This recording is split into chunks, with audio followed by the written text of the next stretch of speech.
Thanks for that. Well, with us now is Jean-Pierre Kloppers, CEO of BrandsEye. Now, BrandsEye is a media analysis firm which has been examining online commentary for and against the key candidates. Thanks for joining us. Just tell me a little bit more about what you've been doing exactly. Great. So we listen to all the conversations emanating from the USA on social media. So it's 27 million conversations we've looked at over the past couple of weeks. And then we use BrandsEye's crowdsourcing kind of platform to try and decipher how do people feel in those conversations. It's 3 million people.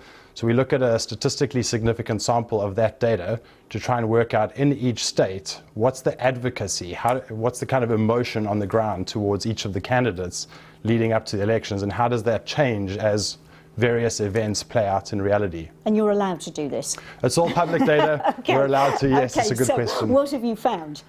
So what we found fascinatingly is over the past 4 weeks, Trump has been well ahead on social media in all 11 battleground states. That's shifted in the last couple of days, particularly as they're campaigning hard. But it is really interesting that, particularly on social media, he's generating a huge amount of advocacy, which we're not seeing reflected as much in other polls. And social media kind of gives this emotive, what's the raw emotion? Because it's unsolicited, it's just people expressing their opinions. And if we measure that, he's got a lot of support. Could that have anything to do with the fact, though, that he is very active on social media? I think it does, but we do distill it down. So we look at just unique people. So if somebody tweets 100 times, we'll count them once and kind of look at their opinion once. So there is that factor, and I think he's mobilized a lot of people online. In the same way President Obama in kind of 2008, 2012 did well to mobilize people on the ground, Trump's done well to mobilize people on social media. And he's almost given people a voice who felt previously that they may not necessarily have had one.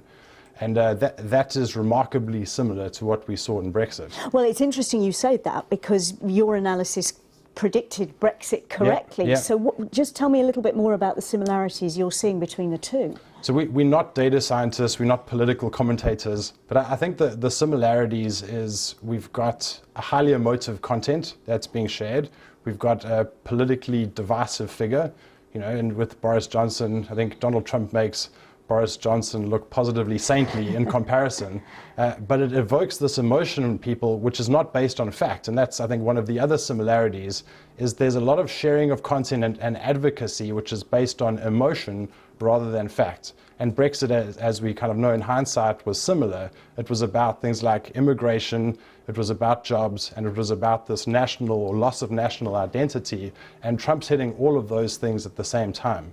How have things changed over the course of the campaign? And have big events, for example, the FBI investigation into Hillary Clinton, for example, what effect do they have? So social media is interesting because it almost like financial markets will take account for news that breaks if it thought that it was going to happen.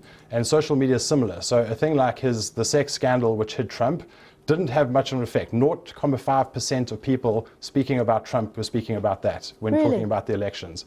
Whereas something like the political or the election rigging, 4% of people were talking about that. So it almost just washes off Trump, but has a massive effect on Hillary.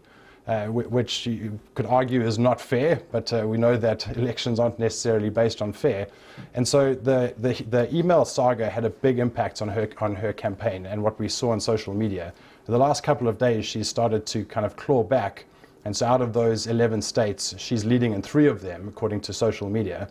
But similarly with Brexit, on the last day, we saw things move back to the Remain camp on social media, but it was almost too little too late. And that's the big question which kind of sits with me is what we're seeing now and this shift back to Hillary maybe a little bit too little too late? So in a word, at the moment, you think Trump will win on your analysis?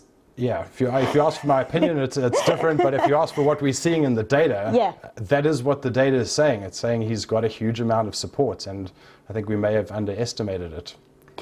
Jean-Pierre Kloppers, really interesting to talk to you. Thanks so much. Thank you for having me. And